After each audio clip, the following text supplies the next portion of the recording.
It's of the highest importance that we reauthorize Title VII of the Foreign Intelligence Surveillance Act, especially Section 702.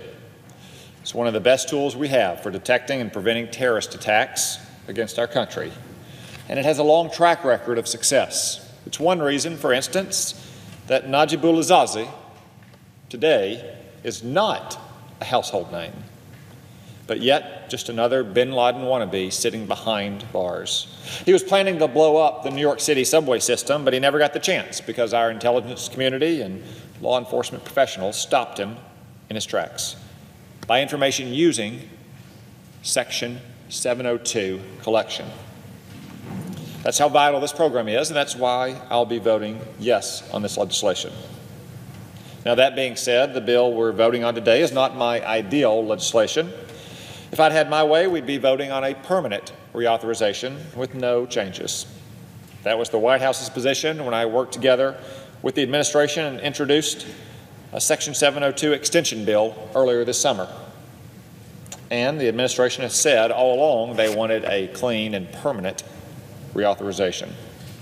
The people who rely on this program and who know better than anyone just how valuable it is believed it was good as is. And the way I see it, if the threats against our country won't sunset in 6 years, why would we sunset this vital program? But I understand we usually have to compromise around here. I'm glad to see a provision I offered to increase the maximum penalty for the misuse of classified information included in this bill. So, while I worry this bill might make it harder for our intelligence community and law enforcement professionals to protect our country, I am going to vote yes. As a result, you can imagine my surprise as I listen to the program's critics. There's a lot of misinformation out there that I want to take this opportunity to set a few things straight. First off, there's nothing unconstitutional about this program. Section 702 targets foreigners on foreign soil, not Americans, and it's specifically designed to protect Americans against unreasonable searches. You don't have to take my word for it, though. Every district court who has looked at this question has found Section 702 to be constitutional. And that includes, by the way, so-called abouts collection. If you're trying to collect information about a foreign target, and an American citizen mentions that target in an email, I'd suggest that we want our intelligence community to know about that. Now, does that mean that they incidentally pick up information about American citizens? Yes, but let's be frank here. The only way to prevent this kind of incidental collection is to prohibit any collection at all. If our intelligence community couldn't track an email address or phone number simply because they theoretically might pick up information about an American citizen, they simply could not do their jobs. And it's difficult, if not impossible, to tell if many email addresses belong to a foreigner just by looking at it. For example, is 567-5309@gmail.com an American email address or not? Who knows? Now, did the National Security Agency discontinue its about collection at one point recently? Yes, but to me that's evidence that this program works.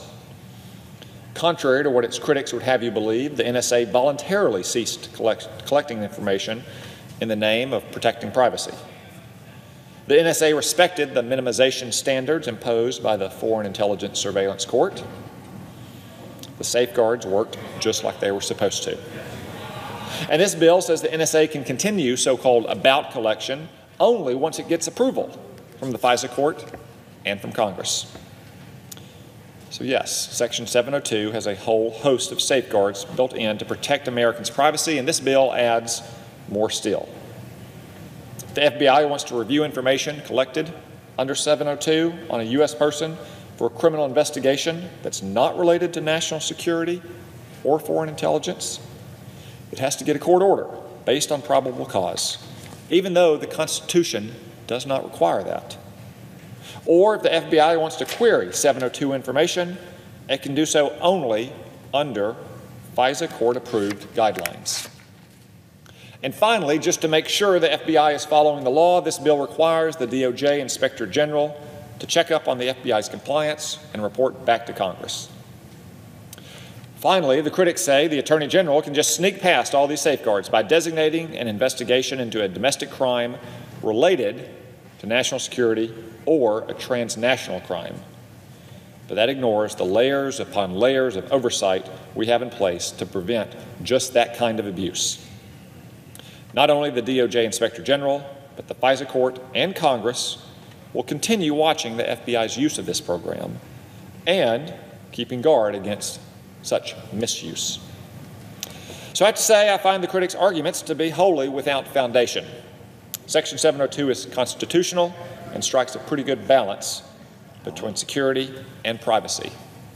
There's no good reason to let this program expire and no good reason to hold this authorization up any longer.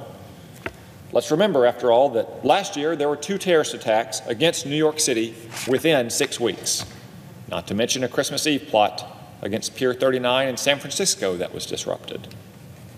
Also, Admiral Rogers, the director of the National Security Agency, has testified that the intelligence community would not have been able to put together its intelligence assessment about Russia's interference in our 2016 presidential campaign without this vital program.